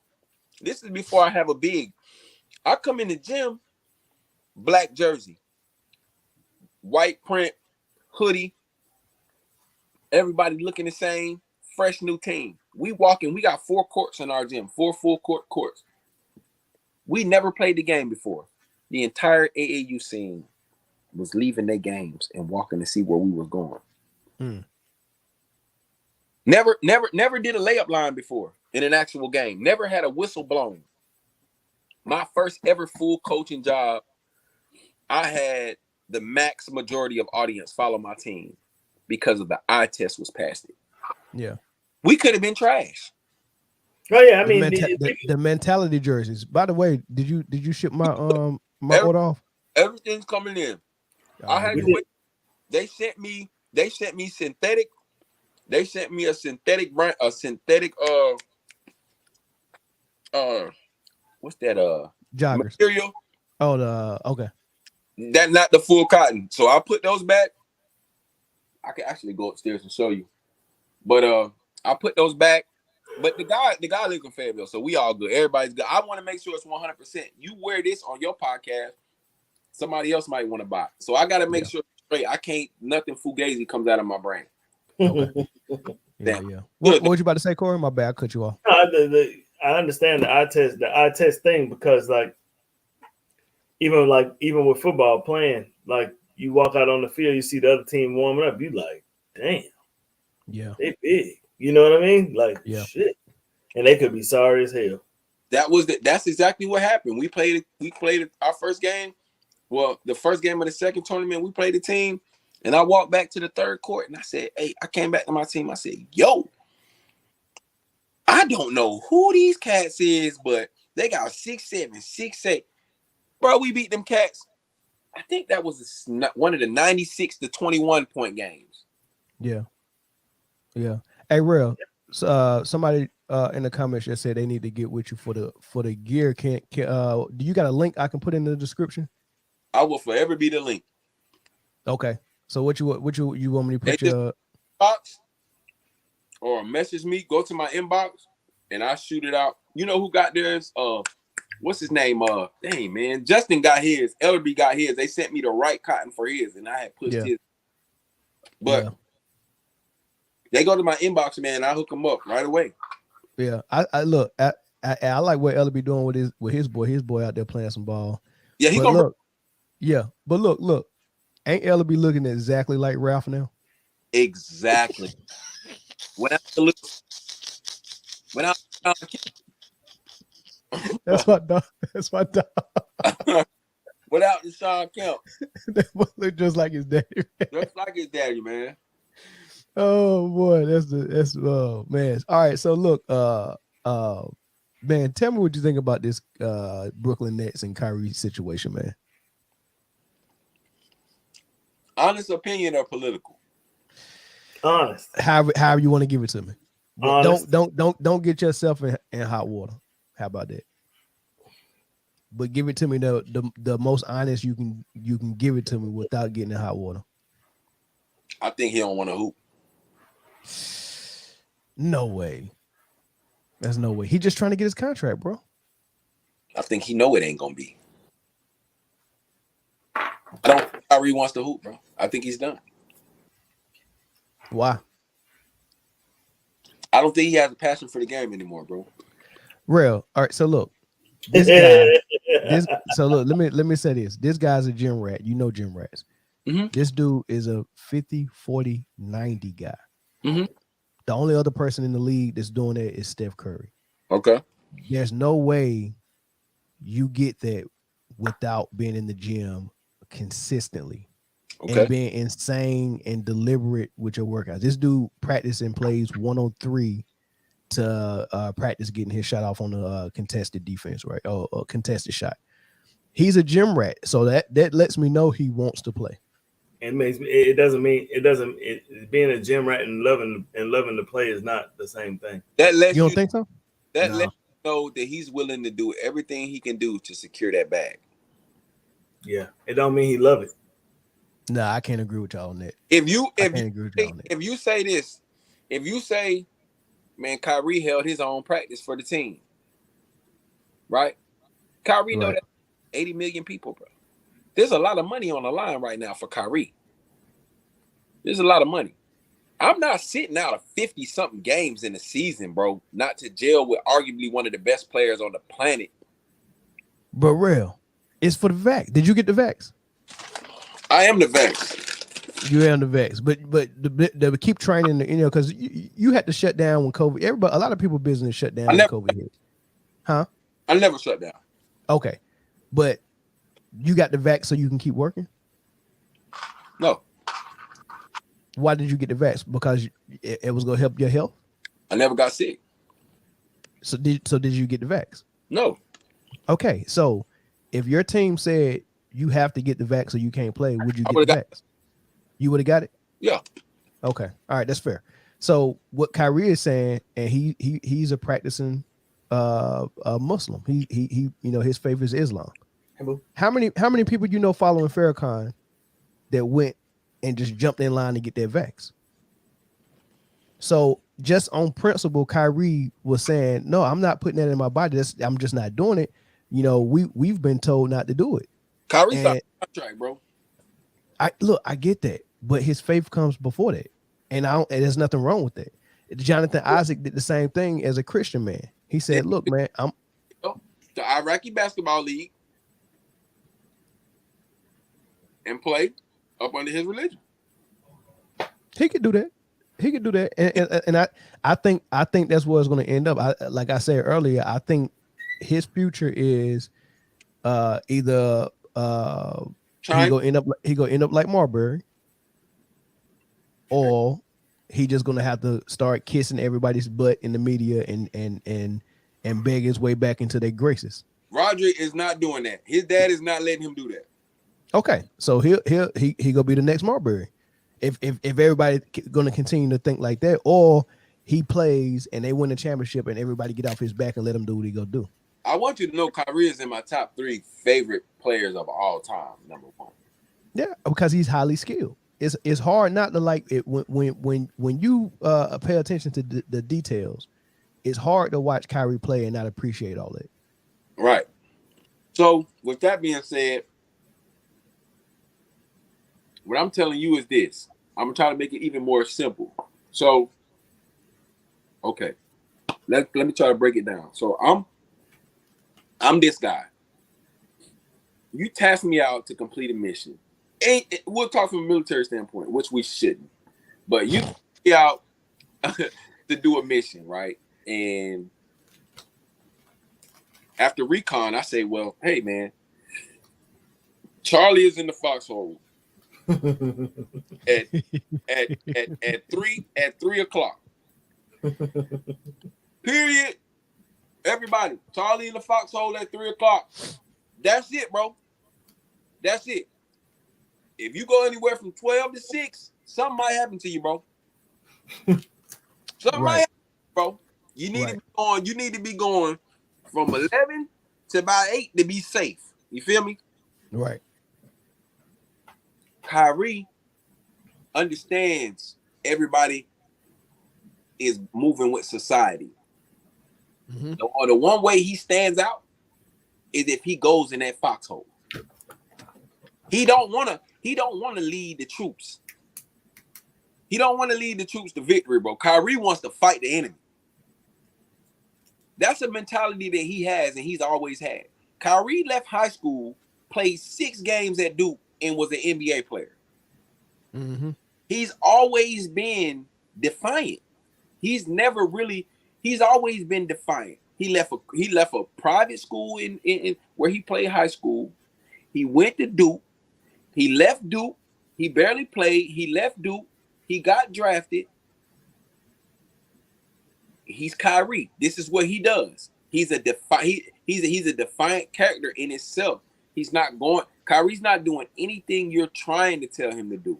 If he doesn't feel like, yo, this is morally right or such and such, he's not doing it. There's no NBA owner that is going to pay him the max money that he wants for him to tell them what to do with their organization on the tail end of his career. It's not happening, bro. It's not. Right. It's not. So okay, so that last part, 100%, I can get with. I think the owners are thinking about this and saying, you know, this dude is trying to run and he's trying to drive the ship and we're not gonna let him. Bro, the NBA is getting younger every year. What are we looking at? The NBA is getting too young for that. This ain't Dave DeBusschere and them. The NBA is getting too young for that, bro. There's a 17-year-old right now that's good enough to play on the team. It ain't no 17-year-old that's Kyrie right now. But listen, Kyries are being made right now. You know, some Darius Garlands are being made, but Kyrie, no. Kyries that will never play in the NBA because of formalities. There's some Kyries that ain't got the money to go to a private school, that ain't got the money to even think about even. There's some Kyries that can take the same. If everybody had the money to do what they needed to do to be Kyrie, I guarantee you he wouldn't be the only one. I guarantee you that. It's possible. It's some underprivileged. It's possible. There's some underprivileged kids right now that I know. There's some in the hoop state of North Carolina. There's some underprivileged kids right now that will never have the opportunity, simply because their parent can't. They won't allow the parent to live vicariously. They won't allow them to do it because now the kids are smarter than they were. They understand what the parents are trying to do. They're not allowing that to happen. They'll go and join, like I tried to do, and like you did. They'll go and join the military and become independent before they allow their parents to drag them through athletics, make them go to college, make them study, make them play basketball, this, that, and the third, or they'll go get a pack, or both. Mm-hmm. Kids are not allowing the parents to parent them at this moment. It's not happening. That generation, that draft class, that Kyrie kid, that was a very special time in basketball. You got to understand, Darius Garland is, I don't care, we can give Darius Garland will never be Kyrie Irving. First of all, he's good though. He's good. Very good. He is very good, but we not finna go to the movies and watch Darius Garland put a Samuel L. Jackson fro on in a gray beard and play basketball, bro. Yeah, true. yeah, they did do that with Kyrie. Darius Young, Garland too. we will never accept an alter ego from Darius Garland. Kyrie special. Go show me a pair of Garlands, bro. Look, it's as far as the point guard position, it's only 3 in his class, and that's Steph, Kyrie, and Dame Lillard. After that is a gap. I Now can't even put Dame in Kyrie's. you don't think so? Just Steph and Kyrie, they in the league, they only at the point guard position. And this is the conversation that I had 2 days ago with my homeboy. I don't think Steph is a quintessential one. He's more of a 2. That's fair. I mean, you can kind of put him in that Iverson, but the same thing with Kyrie too. They both are scorers, almost in that Iverson class. Yeah, I never said Iverson was a quintessential one. Yeah, I mean, but he was a 2. He would just straight up play 2s. Eric Snow was the 1. Correct. True. So I would say Steve Nash, Kyrie, CP3. That's point guard. I can't even. I don't even. He's not even in the. I don't even mention his name. He's in there. Oh, he's ushered in. Yeah. Okay. And right now, I would say those are the top 3. Those are the top 3 that have all been grandfathered in this position by Isaiah Thomas. So as far as point guards, your 5 would be Magic, Isaiah. You taking Steph out and put him at the 2. So Magic, Isaiah, CP3, Nash, And Kyrie. And Kyrie. Yeah. So I include Steph as a point, and my 5 is Magic, Isaiah, Steph, Kid, CP3. I don't have Kyrie in the 5 yet. He's in there talent wise, but resume wise, in order for me to comfortably put him in there without a huge debate, I wait to put him in the 5. But I think he has the talent to be in the 5. I think you put Magic in my 5 before I said Magic, bro. Yeah, because he's in everybody's 5s. But I don't. Hey, I don't know if I said Magic. No, you would say Magic. No, I ain't say Magic. I think you kind of made me say Magic. I got J Kidd over Magic, bro. Ooh. But so are you including just what you see on the floor, or are you including resume as well? I mean, when you making a list, I feel like you gotta marry the 2. You gotta marry what you see from the skill level, and you gotta marry the results as far as the paper resume. I gotta feel like this. I gotta feel like this when I'm talking about a point guard. I gotta feel like you had to go through.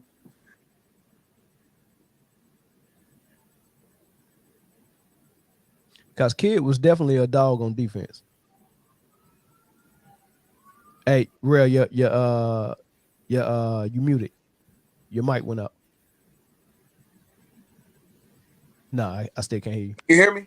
Yeah, I got you. That was UVA. I got a UVA just hit me.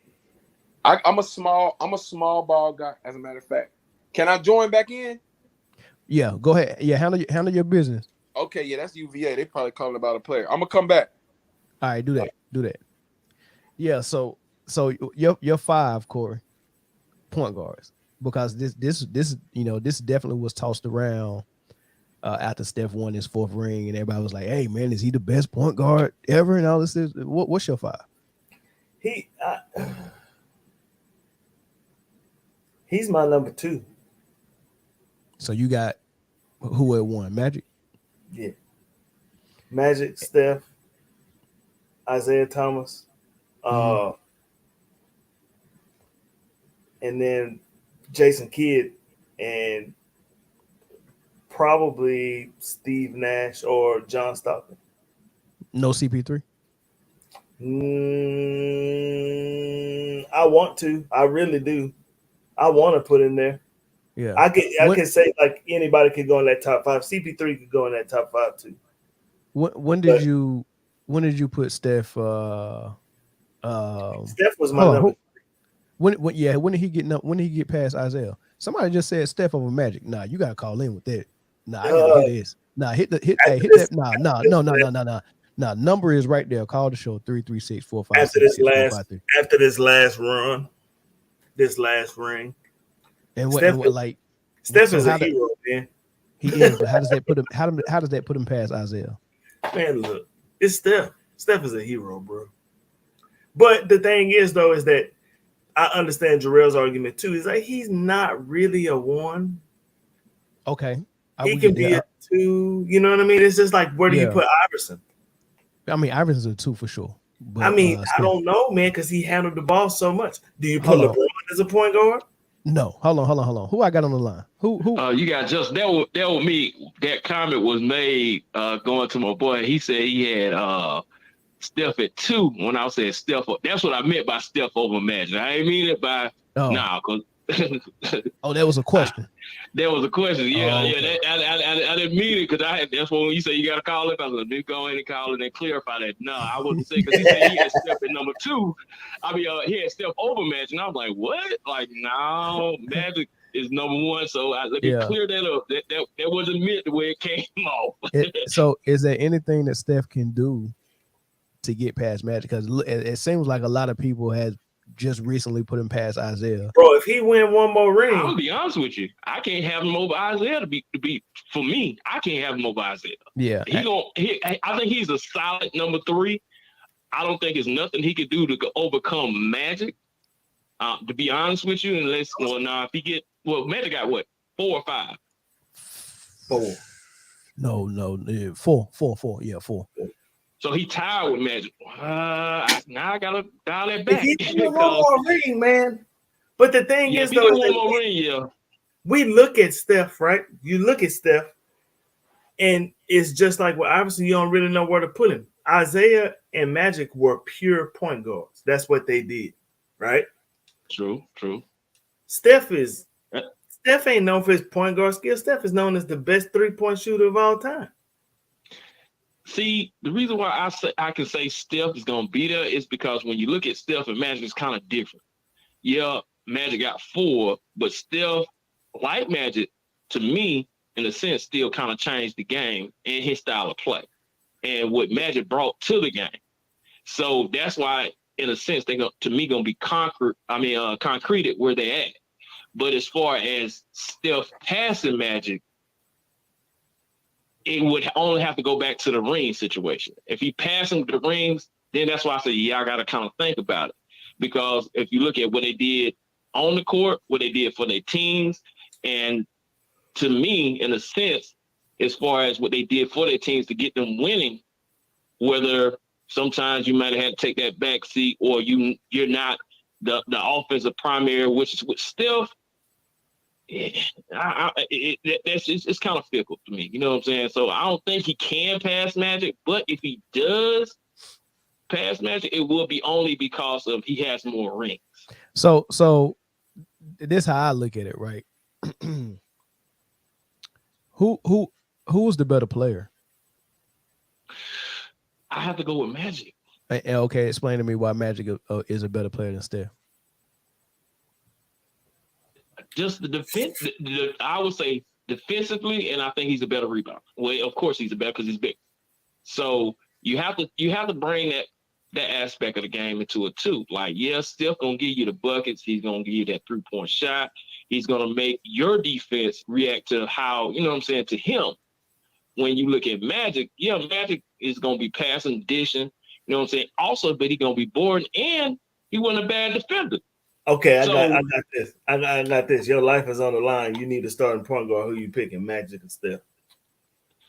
I hate those. I hate that, y'all. I'm about to say I hate that question too, because it all depends on who you placing around. You know what I'm saying? Because it's true. If you put a whole bunch of scorers on the court, I'm gonna use Magic because he gonna get them open. Yeah, but a scorer don't need you to get them open. A scorer just need the ball. I mean, you can go down that route. Magic will make it easy. Yeah, but a scorer just need the ball. But listen, a scorer just needs the ball, and if Magic Magic is on the floor, makes that easy. But hold on. If I'm a scoring wing, right? But Mhm. because it's different to have a scoring center that plays in the post like Kareem, because Mhm. Kareem's not going to bring the ball up court and start the offense himself. He's going to run down there, get in the post, and Magic's got to set him up and find him, right? So when Mhm. you're scoring big, yeah, having Magic control the ball and all that stuff benefits you. But when you're a scoring wing, Okay. Magic, I need you to give me the ball and just Well, get out of if my way that's the and just case, get out of my way. then I just want Steph. Okay, right. That's the thing, because Steph can play off the ball, and Yep. you're not going to be able to dub off of him. He's going Nope. to keep running off screens. Like, you can use him in so many different ways. So it's kind of really hard to say who's the better player on the floor. But I'm gonna call it even, because they both do something very different. But I think they both do it at A plus level for your team, right? So I'm gonna call it even with them on the floor. Now, if that's even, now you have to look at their resume. Who has the better resume?